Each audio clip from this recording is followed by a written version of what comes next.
नमस्कार किसान साथियों, मैं आपका दोस्त नरेंद्र पोरवाल आपके अपने YouTube चैनल देश किसान हमारे किसान में आपका बहुत बहुत स्वागत करता हूं। किसान साथियों, प्याज लहसुन के वीडियो तो चैनल पर लगातार चल रहे हैं, पर किसान भाइयों के लगातार कमेंट आ रहे हैं कि गेहूं की फसल के बारे में वीडियो आना चाहिए। तो यह वीडियो गेहूं की फसल के बारे में है कि आपको कौन सा खाद कब डालना चाहिए, यूरिया कितनी मात्रा में डालना चाहिए, कितनी बार डालना चाहिए, कौन सी अवस्था तक डालना चाहिए, ऐसी सारी जानकारी इस वीडियो में मिलने वाली है, जिससे कि किसान भाई कम लागत में कम खर्चे में अधिक उत्पादन और अच्छी क्वालिटी ले सकें। तो पूरी जानकारी इस वीडियो में देने वाले हैं, उसके लिए आप अंत तक बने रहें। वीडियो पसंद आए, मेहनत पसंद आए तो ज़्यादा से ज़्यादा लाइक करें और किसान साथियों तक शेयर भी जरूर करें, ताकि हमारी मेहनत सफल हो सके और सभी किसान भाई इस जानकारी का लाभ ले सके। और खेती से संबंधित, मंडी भाव से संबंधित सारी जानकारी जल्दी से जल्दी प्राप्त करने के लिए चैनल को लाल बटन दबाकर सब्सक्राइब करें और पास में लगा घंटी का बटन भी जरूर दबा दें, जिससे हम जो भी जानकारी के वीडियो डालेंगे बिना देरी के आप तक जल्दी से जल्दी पहुंच जाएंगे। तो आइए जानकारी शुरू करते हैं। जिन किसान भाइयों ने पुरानी वीडियोस हमारी गेहूं की नहीं देखी हैं, वो मैं आपको जानकारी के लिए बता दूं कि बेसल डोज में जो है 12-32-16 के साथ में इसकी बुआई कर देते हैं। उसके बाद में सिंचाई जो पलेवा करके अगर हमने गेहूं की बुआई की है तो 20 से 21 दिन में पहली सिंचाई करनी चाहिए और उसके बाद में हर 15 से 16 दिन में दूसरी सिंचाई करनी चाहिए। उसके बाद में फिर तीसरी सिंचाई से चौथी सिंचाई के बीच का अंतराल भी आप 22 से 25 दिन का रख सकते हो। बाकी आपने सूखे में अगर सिंचाई की है तो उसका जो पहली सिंचाई के बाद जो गारवण की सिंचाई होती है वो 17 से 18 दिन में कर सकते हो और उसके बाद में सेम कंडीशन जो पलेवा करके जो दिन बताए हैं उसी के अनुसार आप सिंचाई कर सकते हो। तो आपका उत्पादन अच्छा रहेगा, कल्लों की संख्या अधिक रहेगी, बालियों की संख्या अधिक रहेगी। यह तो बात हो गई सिंचाई की। अब बात करें इसकी अपन खरपतवार नियंत्रण की, तो खरपतवार नियंत्रण की जानकारी भी चैनल पर डाल रखी है, आप जाकर देख सकते हो। उसमें चौड़ी पत्ती और सकरी पत्ती दोनों की हमने खरपतवार नाशक की दवाई बताई है। चौड़ी पत्ती के लिए आप 2,4-D या मेट सल्फ्यूरान ले सकते हो और सकरी पत्ती के लिए आप जो क्लोडिनोफोप के पाउच आते हैं वो ले सकते हो, जिससे कि जो इंदरजऊ नामक एक खरपतवार है वो बिल्कुल ही समाप्त हो जाएगा। और अगर ज़्यादा मात्रा में है तो फिर जो पिनक्सल्डोन 5.1% इसी फॉर्म में दवाई आ रही है वो बिल्कुल ही सफाया कर देती है इंदरजऊ, गुल्ली डंडा घास और सकरी पत्ती के सभी खरपतवारों को बिल्कुल ही सूखा देती है। तो वो आप कर सकते हो खरपतवार नियंत्रण के लिए। वीडियो थोड़ा लंबा होगा किसान साथियों को, कि शुरुआत से जानकारी है, सारी जानकारी इस वीडियो में देने वाले हैं। तो ये हो गई खरपतवार नियंत्रण की बात। अब महत्वपूर्ण सवाल आता है कि कौन सा खाद गेहूं में कब डालें। तो किसान साथियों, जैसा कि हमने शुरुआत में ही बता दिया है कि NPK 12-32-16 आपको शुरुआत में जब बुआई हो रही है तभी दे देना है, ताकि सूखे में सारी चीज़ें, NPK में नाइट्रोजन, फॉस्फोरस और पोटास होता है, तो सारी चीज़ें अच्छे से काम खेत में मिलकर कर सकें और जैसे ही गेहूं की जड़ें फैलाएगी तो खाद को ग्रहण करके अपने विकास में उन्नतशील तरीके से खाद को ले सकेगी। तो ये कर सकते हो। कुछ किसान भाई सल्फर भी शुरुआत में ही डाल देते हैं, तो काफ़ी अच्छी बात है, क्योंकि हमारा क्षेत्र सोयाबीन के लिए प्रसिद्ध है। मध्य प्रदेश में सोयाबीन काफ़ी ज़्यादा होती हैं, तो जो तिलहनी फसलें होती हैं वहाँ पर सल्फर की भी काफ़ी ज़्यादा कमी पाई जाती हैं। तो बुआई के समय ही हम 5 किलो प्रति बीघा के हिसाब से सल्फर अगर डाल देते हैं तो कोई दिक्कत नहीं है। अगर नहीं डाला है तो आप जब पहली या दूसरी सिंचाई कर रहे हो तब यूरिया खाद में मिलाकर आप सल्फर और जिंक की मात्रा डाल देनी चाहिए, जिससे कि आपके यहाँ पर सल्फर और जिंक की पूर्ति हो जाएगी। जिंक से काफ़ी ज़्यादा फायदे होते हैं, कल्लों का विकास होता है, जो खरपतवार नाशक दवाई का झटका लगा है उससे भी उभारने का काम करता है, पत्तों में हरापन लाता है, भोजन बढ़ाने की क्षमता बढ़ाता है, जिससे कि कल्लों का विकास अधिक होता है और जितने ज़्यादा कल्ले होते हैं उतनी ज़्यादा बालियाँ आती हैं और उतना ही अधिक उत्पादन आता है, दाने में वजन भी अच्छा रहता है। तो ये जिंक की भूमिका है, इसका उपयोग आपको दूसरी या तीसरी सिंचाई में जरूर करना चाहिए। और सल्फर भी नहीं डालना है तो सल्फर भी डालना चाहिए, इससे फंगस की समस्या काफ़ी कम देखने को मिलती है और पौधे में तनाव से लड़ने की क्षमता बढ़ती है। तो ये चीज़ें आप कर सकते हो। अब ये तो बात हो गई। उसके बाद अब सवाल आता है कि यूरिया आपको कब और कितना डालना चाहिए।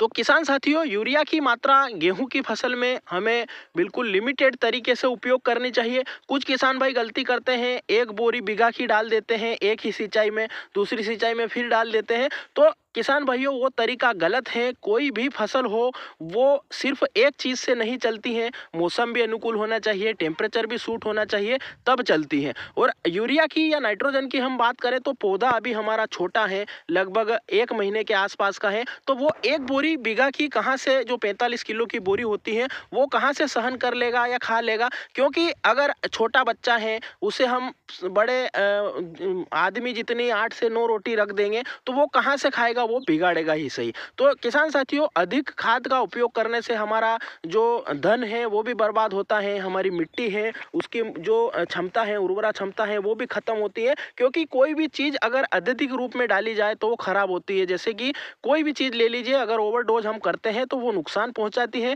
हमें आर्थिक रूप से भी नुकसान पहुंचाती है और हमारी मिट्टी का स्वास्थ्य भी खराब होता है। तो यूरिया की मात्रा हमें कितनी लेनी है अगर उसकी बात करें तो किसान साथियों, जो 45 किलो का बैग आता है उसको हमें लगभग 1 बीघा में डालना है, पर उसको तरीके से डालना है। हमें उसे 2 से 3 हिस्सों में डिवाइड करके डालना है, जिससे कि हमारी जो मिट्टी की उर्वरा क्षमता है वो भी बनी रहेगी और हमें ज़्यादा मात्रा में यूरिया खरीद कर नहीं लाना पड़ेगा और हमारा आर्थिक नुकसान भी नहीं होगा। तो हम अब उसको कैसे डालना है उसकी अगर बात करें तो किसान साथियों, जब हमारी गारवन की सिंचाई या पहली सिंचाई जो उगने के बाद चलती है, जैसे कि हम खेत में माने तो दूसरी सिंचाई है, उगने के बाद माने तो पहली सिंचाई है, तो उसमें हमें 20 किलो मात्रा यूरिया की लेनी है। तो वो हम ले सकते हैं।